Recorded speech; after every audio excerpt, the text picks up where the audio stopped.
Bem-vindos, eu sou Luiz Castelo e neste vídeo nós vamos dar continuidade aqui ao nosso assunto geral, que é mecânica. Só que no último vídeo que a gente colocou aqui na plataforma, a gente terminou a parte da mecânica que explicava o movimento, mas sem se preocupar com o que colocou um objeto em movimento, que era a parte chamada cinemática da física. A gente ali estava estudando posição, a gente estava estudando aceleração, a gente estava estudando velocidade, mas não sabia o que colocou esse objeto em movimento ou o que fez ele continuar parado. A partir deste vídeo, a gente entra numa área da física chamada dinâmica. Esta área da física, ela se preocupa com o que coloca um objeto em movimento ou com o que mantém este objeto em repouso. A gente já viu o conceito de movimento e repouso nos vídeos passados ali, quando a gente estava falando na parte da cinemática.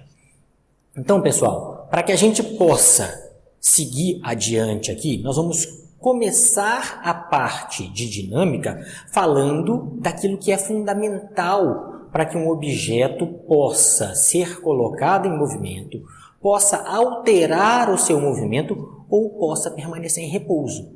E este assunto chama-se força. Então, toda vez que eu estiver falando sobre força, eu estou falando sobre aquilo que deu origem ao movimento, a troca do movimento, porque ele pode estar movimentando de uma certa forma e passa a se movimentar de uma forma diferente, ou a ausência de movimento. Até mesmo a ausência de movimento tem uma explicação. E essa explicação começa aqui para a gente quando a gente fala de força. A gente vai falar aqui um pouquinho sobre algo que não está no Halliday, vai ser só um diálogo mesmo aqui entre nós, tá? O que é isso? A gente vai falar sobre as forças fundamentais. Na natureza existem hoje conhecidas apenas 4 forças fundamentais. Então, tudo que vocês viram no ensino médio até agora, vocês viram vários outros nomes de forças lá no ensino médio, vocês viram força de atrito, vocês viram tração, vocês viram diversos nomes de força, tipo normal. Aquilo são forças particulares. A gente vai tratar esse assunto depois que a gente bater um papo aqui a respeito dessas forças fundamentais.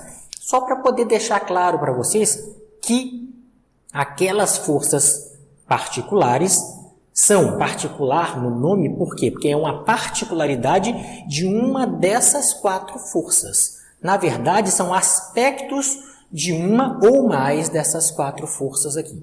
Então, na natureza existem apenas 4 forças e todas as outras se derivam dessas 4 forças aqui. Eu coloquei as 4 forças aqui no quadro para vocês numa escala de o quanto ela é grande, do ponto de vista, assim, fica até esquisito falar quanto ela é forte. Então, qual força é mais forte do que a outra aqui? Eu coloquei da mais fraca das forças para a mais forte das forças aqui. Mas elas se dividem de uma outra categoria aqui, em uma outra categoria aqui. Vamos ver um pouquinho sobre cada uma dessas. Gente, a força gravitacional. A força gravitacional é a mais fraca de todas as forças que a gente tem aqui. Das 4 forças fundamentais, ela é a mais fraca. Essa força gravitacional é a força com que um planeta, por exemplo, te atrai para o centro dele. Então, se eu tenho um astro no sistema solar, a força com que ele se atrai centro a centro é chamada força gravitacional. As massas têm essa propriedade de se atrair. Ao contrário da força elétrica, as massas apenas se atraem. Elas nunca se repelem. Então, essa é uma propriedade da força gravitacional. Ela é uma força muito fraca quando comparada, por exemplo, com a força eletromagnética. A gente não vai estar colocando aqui, não é nosso propósito agora, talvez nos exercícios lá a gente consiga discutir melhor o quanto uma é maior que a outra, principalmente essas duas aqui, a gravitacional e a eletromagnética. As outras duas nós vamos citar aqui, mas não faz parte do nosso trabalho aqui em Física 1. Mas nós vamos só citar mesmo elas aqui. Então, essa força gravitacional é uma força de atração entre massas. Essa força, ela tem uma propriedade interessante. Ela age a grandes distâncias. Então, por mais que ela seja fraca, ela consegue agir a distâncias gigantescas. E se a massa for muito grande, essa força passa a ter significância.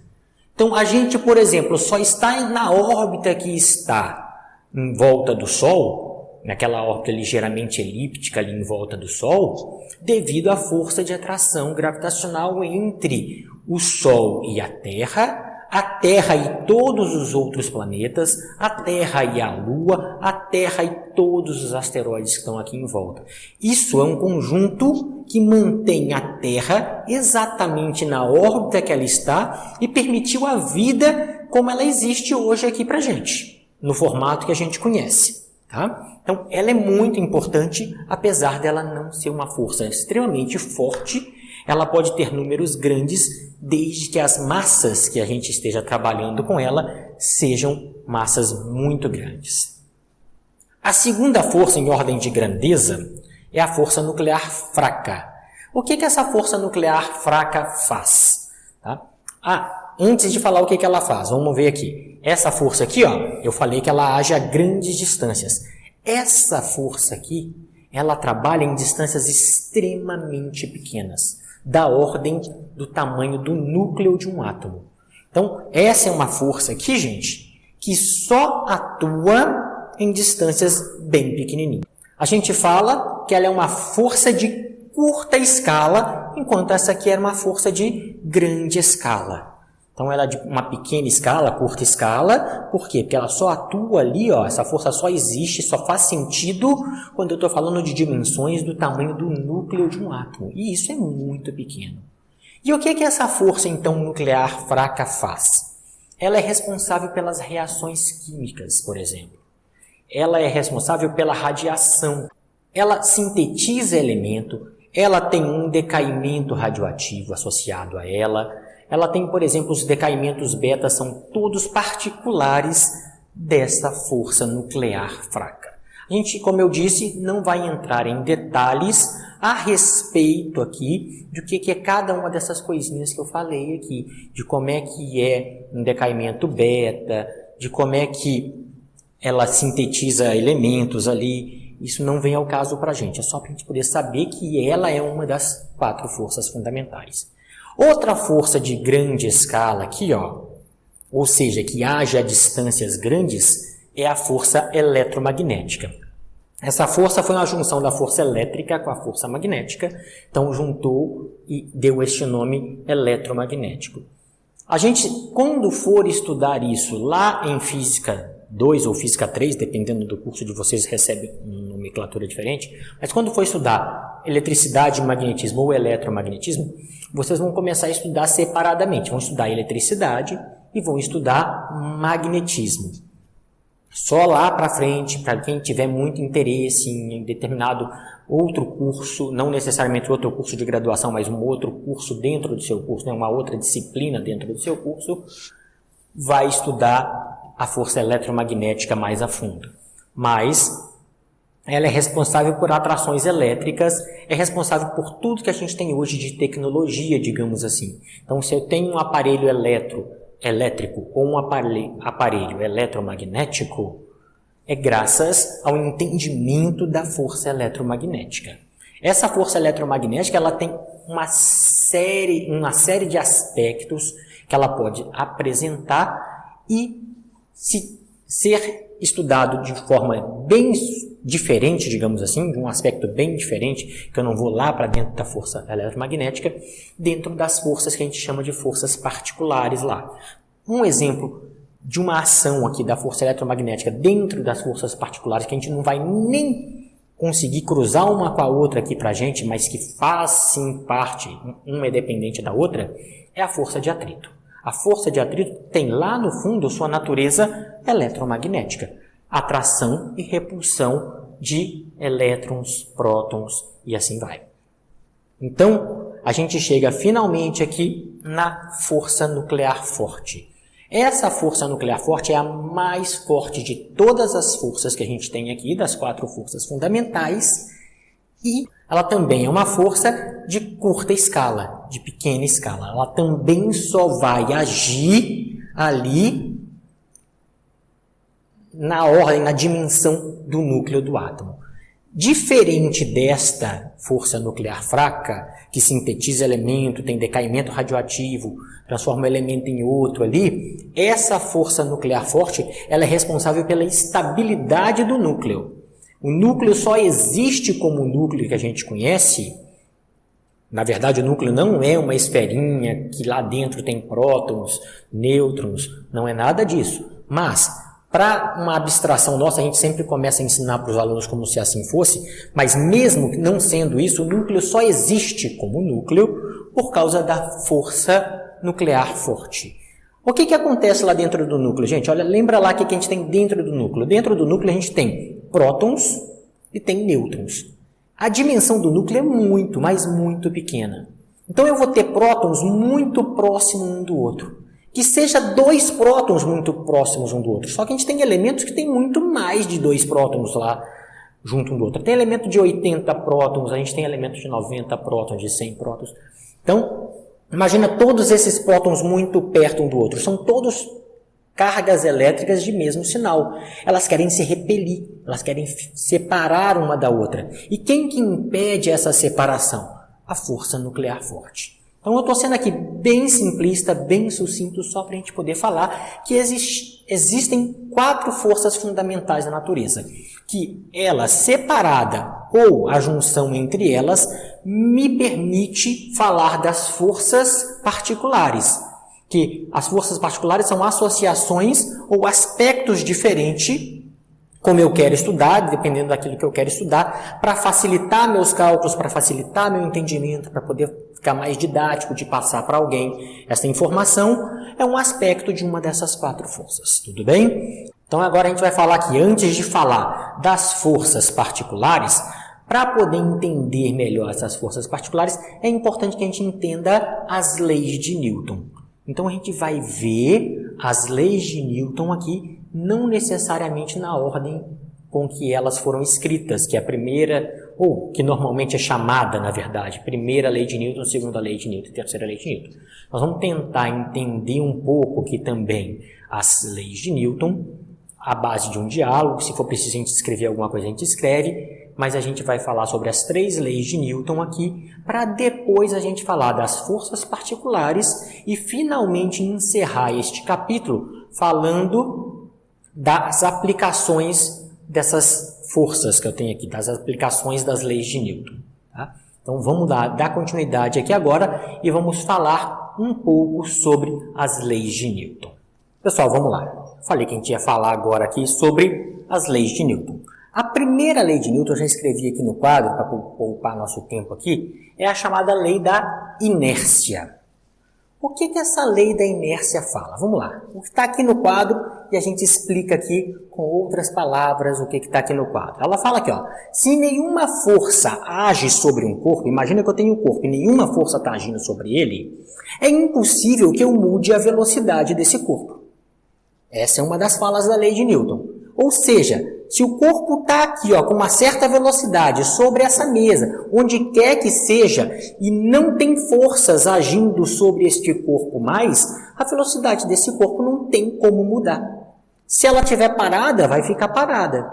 Se ela estiver em movimento, ela vai continuar em movimento e a gente vai explicar que movimento é esse em alguns instantes. Mas tem uma particularidade importante aqui.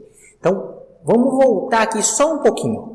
Eu não falei no começo, vamos falar aqui agora, já que eu estou falando da ligação entre força e agora sobre velocidade aqui. Gente, força é uma grandeza física vetorial. A gente já viu vetores aqui. A gente sabe que para ser um vetor, para eu descrever uma grandeza física vetorial de forma correta, eu tenho que descrever ela em termos de módulo, ou seja, seu valor numérico, ligado a uma unidade, se essa unidade existir, sobre direção e sobre sentido. Eu tenho que falar sobre essas 3 coisas. Eu tenho que falar sobre módulo, sobre direção e sobre sentido. Então, quando eu falo que não existe alteração, não existe variação da velocidade, eu estou falando no sentido vetorial, senhores. Não pode alterar nada disso, não é só não alterar o número da velocidade. 30 km por hora. Mas ela continua a 30 km por hora. Mas se ela continua a 30 km por hora e fazendo uma curva a 30 km por hora, essa velocidade está mudando, porque em uma curva ela está mudando a direção e o sentido. Então, esta frase que aqui está, ela é bem ampla, tem que ter bastante cuidado com essa frase aqui. Eu estou falando de duas grandezas vetoriais aqui. Então, pessoal, se nenhuma força igual a zero, não tenho força, age sobre um corpo, não haverá variação da velocidade. Não haverá variação da velocidade em módulo, direção e sentido. Segunda parte desta frase que está aqui no quadro para a gente. Se a somatória das forças que agem sobre um corpo é nula, posso ter várias forças sobre um corpo. Mas isso é um vetor. Então vamos simplificar só com duas forças. Se eu puxo essa mesa para lá, para o meu lado esquerdo aqui, se eu puxo ela para lá com uma força X e alguém puxa essa mesa na mesma direção, só que em sentido contrário, com a mesma força X, já que isso é um vetor, a soma total das forças aqui vai dar zero. Eu puxei x para um lado, o cara puxou x para o outro. Para um lado a gente trata como sinal positivo, para o outro como sinal negativo. A soma das forças sobre essa mesa continuou sendo zero. Mas se eu tivesse 1 bilhão de forças sobre a mesa, se a somatória desse 1 bilhão de forças sobre essa mesa aqui for zero, na hora que eu somar todas e anulou, a força se anulou, acontece a mesma coisa que se não houvesse força agindo sobre ela. Só que agora eu tenho as forças. Só que a soma vetorial de todas essas forças ali está dando zero. E se isso acontecer, não haverá variação da velocidade vetorial desse corpo. A mesa está aqui parada, puxei ela para cá com uma força X, alguém puxou ela para lá. Mesma direção certinha, hein? Só o sentido que trocou. Para lá, com a mesma força X, a mesa vai continuar parada. Não haverá alteração da velocidade. Então, em essência, essa é a lei da inércia. Vamos simplificar aqui com uma fala mais simples. Olha lá, o que a inércia fala? Se um objeto está parado, a tendência dele vai ser sempre continuar parado, a menos que exista uma força diferente de zero, força vetorial, diferente de zero que atue sobre esse objeto. Então essa é a primeira fala da inércia. De novo, então vamos lá. Se um objeto está em repouso, se o objeto está parado e nenhuma força atua sobre esse objeto, quando eu falo nenhuma, pode ser ter um monte de força na verdade, mas se a força total que atua sobre esse objeto for zero, esse objeto vai continuar em repouso. Essa é a primeira parte da inércia. A segunda parte da inércia para contemplar isso aqui.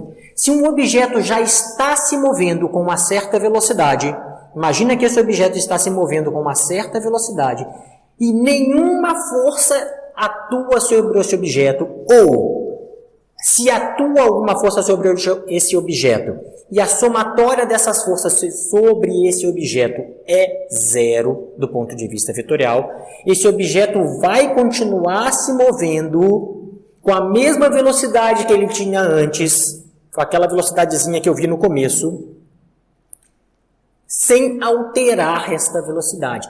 Então como é que eu mantenho um objeto se movendo com a mesmíssima velocidade que eu tinha antes? Só tem um jeito. Ele tem que ter tudo igual. Módulo, ou seja, o valor da velocidade, a direção e o sentido. Ou seja, este objeto vai se mover com aquele valor da velocidade que ele tinha em linha reta. Então, vamos simplificar mais ainda aqui a inércia para a gente acabar sobre a primeira lei de Newton, que é a lei da inércia. Se um objeto está em repouso, ele vai permanecer em repouso a menos que uma força diferente de zero atue sobre ele. Se um objeto está em movimento retilíneo e uniforme, ou seja, está se mantendo movendo-se em linha reta com velocidade constante, esse objeto vai continuar se movendo em linha reta e com velocidade constante, a menos que uma força diferente de zero atue sobre esse objeto. Ou seja, para que eu mude a característica do movimento deste objeto, eu tenho que ter uma força atuando sobre ele. Caso contrário, ele estará em inércia. Se não tenho força, ou se a somatória das forças que estão sobre ele, a gente fala que ele está na inércia ali. Só que tem uma coisa muito importante. Isso não vale para qualquer referencial. E eu já expliquei para vocês aqui em aulas passadas o que é um referencial. De forma bem simples aqui, o que é um referencial? Referencial é o lugar que eu me coloco para assistir as coisas acontecendo. Então, se eu estou lá em um poste, e eu falo que o poste é o referencial, é de lá que eu estou vendo tudo acontecendo. Se eu estou dentro da sala de aula, estou vendo as coisas acontecendo, este aqui é o meu referencial. Se eu estou dentro de um vagão de trem e vendo as coisas acontecendo, aquele lá é meu referencial. O referencial pode ser escolhido por você, ou pode ser escolhido pelo exercício, ou pode ser escolhido por quem falou primeiro. Então, sempre alguém vai falar assim, ó, é a partir daqui que a gente vai observar as coisas acontecendo. Então, aquele lugar é o nosso referencial. Mas a primeira lei de Newton só é válida se o referencial for inercial. Se o referencial não for inercial, isso aqui não é nada válido. Vão aparecer forças fictícias ali que eu vou enxergar o movimento de uma outra forma. Eu não vou enxergar o movimento da forma como ele seria enxergado a partir de um referencial inercial. E o que é esse referencial inercial? Vamos simplificar aqui para dedéu aqui, hein? Vamos simplificar bem, mesmo correndo o risco de estar sendo simplista demais e até errar aqui para vocês. Mas como é a primeira vez que vocês estão vendo, o primeiro passo de vocês dentro da física 1, vamos simplificar. O referencial inercial é aquele que obedece à primeira lei de Newton.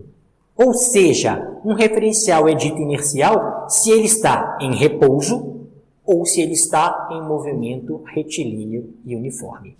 Então, as leis de Newton, a primeira lei de Newton, só é válida em referencial inercial também. Se eu estou falando de inércia, ela tem que estar no referencial inercial.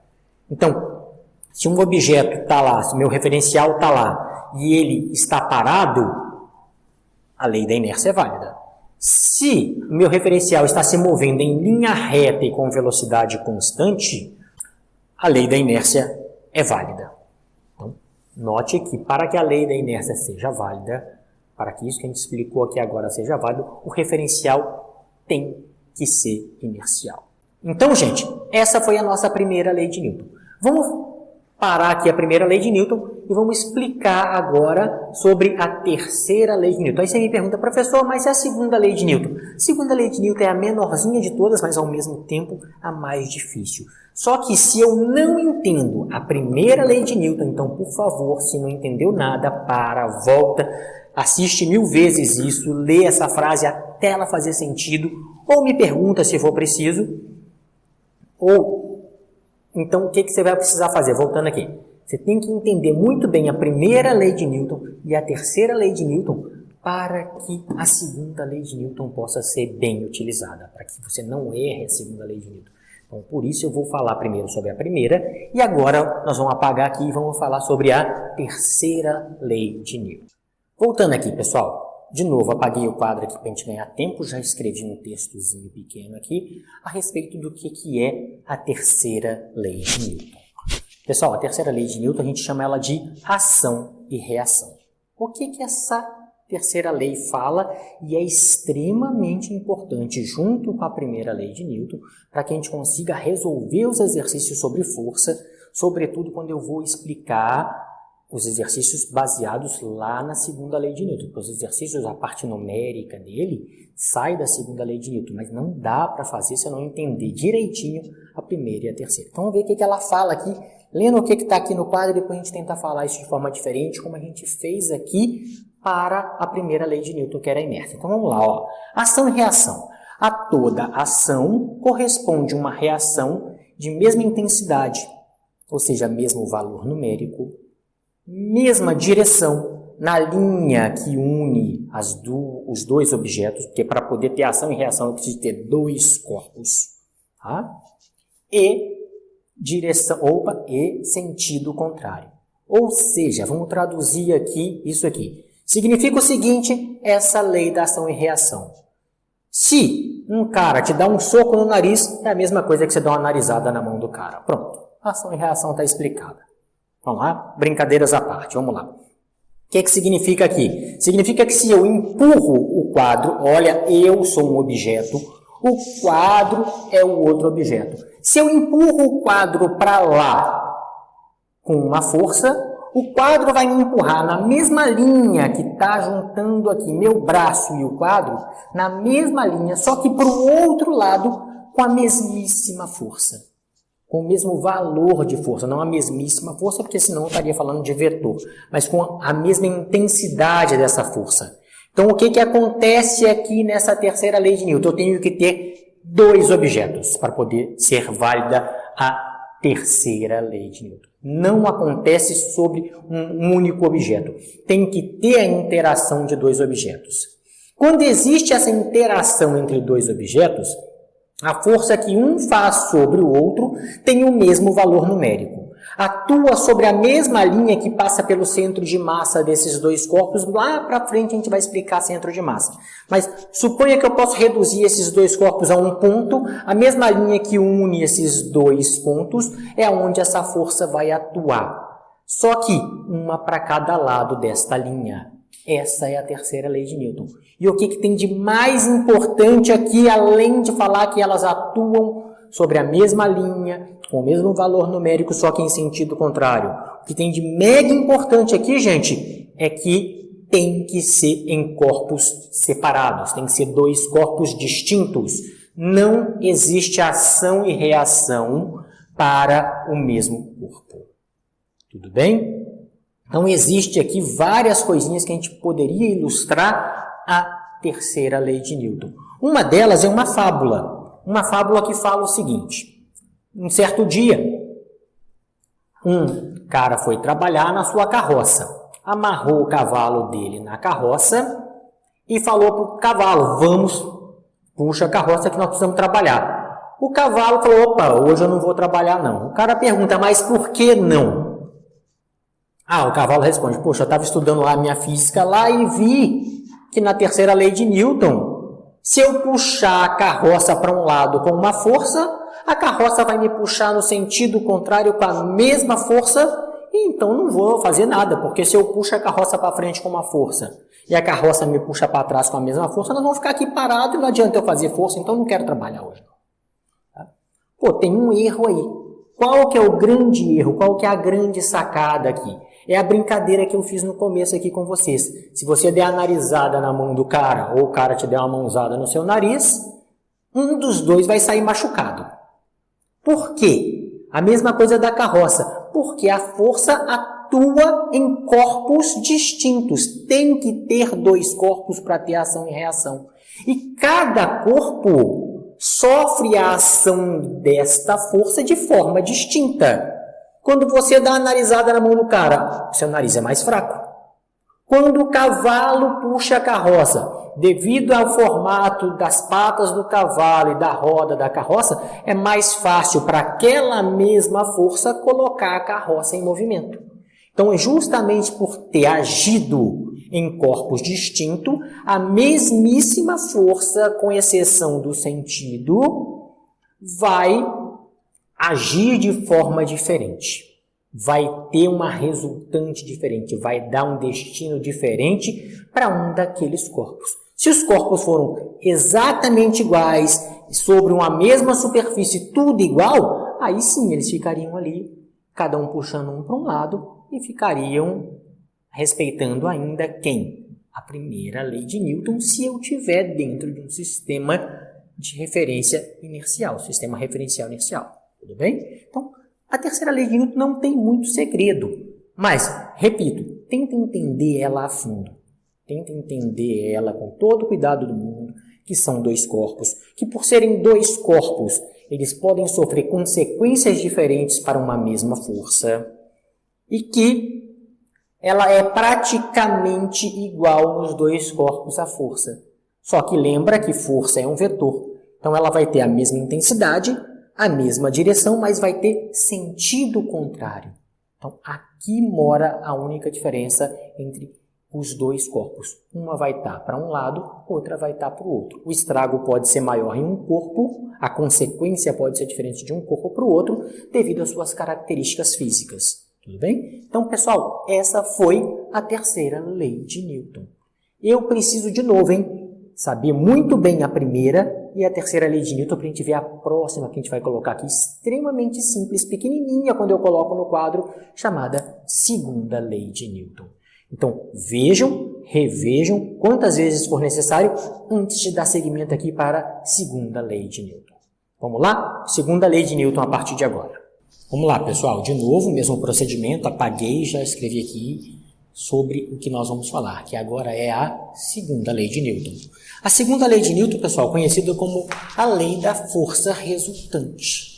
O que essa lei fala? Essa é aquela lei que a gente está cansado de ver desde o ensino médio.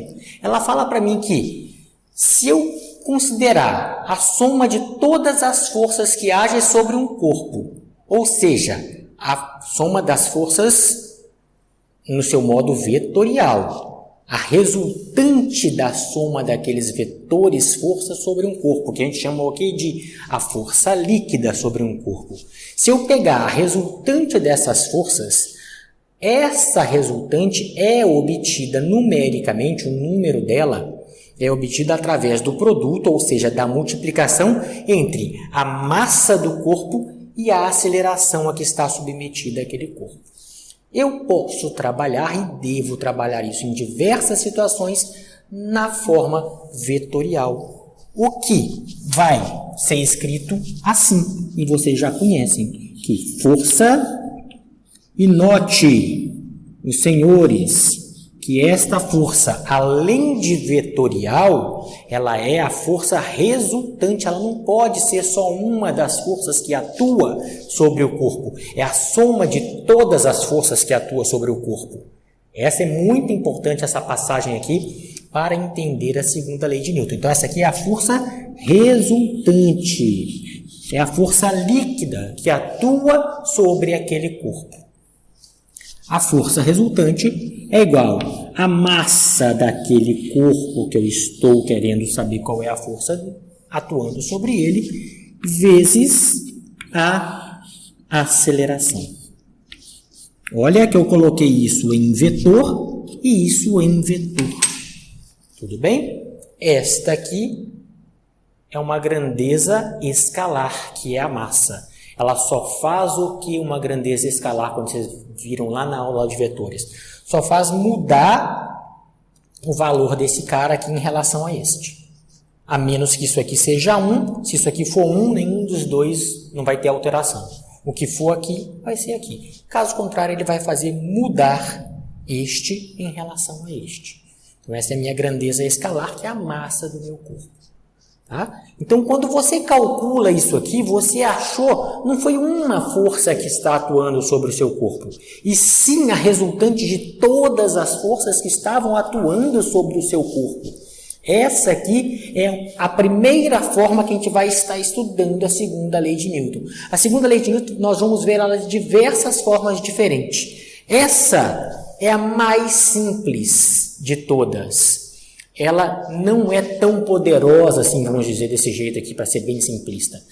Existem formas muito mais detalhistas de eu expressar a segunda lei de Newton, mas essa é a segunda lei de Newton, da forma que a gente começa a estudar, da forma que vocês viram lá no ensino médio. De novo, vamos continuar insistindo aqui. Aprendam bem a primeira lei e a terceira lei antes de entender o que isso aqui quer dizer. Mas isso aqui é pequenininho, só que tem um poder muito grande.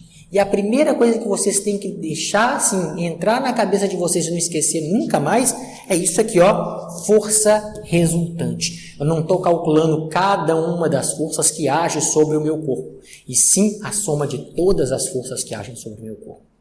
Quando eu estou trabalhando neste formato, é assim que eu estou trabalhando, tá bom? É dessa forma que tem que ser feito.